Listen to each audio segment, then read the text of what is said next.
ಕರ್ನಾಟಕ ರಾಜ್ಯಕ್ಕೆ, ಭಾರತ ದೇಶಕ್ಕೆ ಹೆಮ್ಮೆ, ನಮ್ಮ ಕರ್ನಾಟಕ ರಾಜ್ಯಕ್ಕೆ, ಭಾರತ ದೇಶಕ್ಕೆ ವಿಶೇಷವಾಗಿ ಒಂದು ಮೈನಾರಿಟಿ ಸಮಾಜದಿಂದ ಬಂದಂಥ ಒಬ್ಬ ಮಹಿಳೆ ಬೂಕರ್ ಪ್ರಶಸ್ತಿಯನ್ನು ಸಾಹಿತ್ಯ ಲೋಕದಲ್ಲಿ ತೆಗೆದುಕೊಂಡು ಬಂದಿರೋದೇ ಒಂದು ದೊಡ್ಡ ಹಿರಿಮೆ, ಗರಿಮೆ.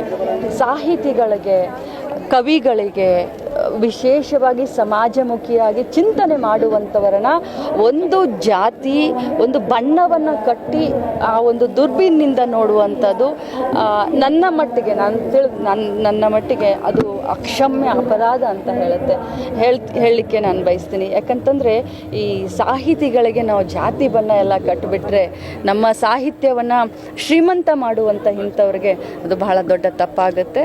ಅವರು ನಿನ್ನೆ ತಾಯಿ ಚಾಮುಂಡೇಶ್ವರಿಯ ಸನ್ನಿಧಾನದಲ್ಲಿ ಈ ಒಂದು ದಸರಾ ಉದ್ಘಾಟನೆಯನ್ನು ಭಾಳ ವಿಜೃಂಭಣೆಯಿಂದ ಮಾಡಿದ್ದಾರೆ. ಯಾರೇ ಆಗಲಿ ಕೂಡ ಅದನ್ನು ಒಪ್ಕೊಂಡಿದ್ದಾರೆ, ಒಪ್ಕೊಳ್ಬೇಕಾಗುತ್ತೆ. ಜಾತಿ ಸಮೀಕ್ಷೆ ಆರಂಭ ಆಗಿದೆ ಮೇಡಮ್, ಶೈಕ್ಷಣಿಕ ಸಮೀಕ್ಷೆ.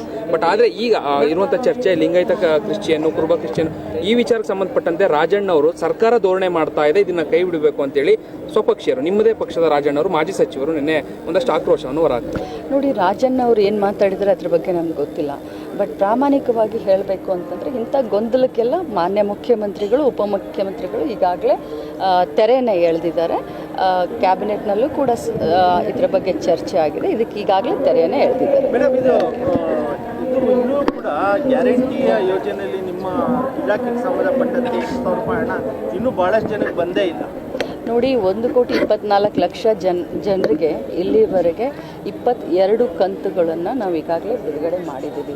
ಈಗ 3 ದಿನದ ಹಿಂದೆ ಮತ್ತೆ ಒಂದು ಕಂತು ಅಂದರೆ ಜುಲೈ ತಿಂಗಳ ಕಂತನ್ನು ಬಿಡುಗಡೆ ಮಾಡಿದ್ದೀನಿ. ಇನ್ನು ಬಾಕಿ ಇರೋದು ಬರೀ ಆಗಸ್ಟ್ ತಿಂಗಳು. ತಮ್ಮ ಒಂದು ಮಾಹಿತಿಗೆ ಹಂಚ್ಕೊಳ್ಳಿಕ್ಕೆ ಬಯಸ್ತೇನೆ.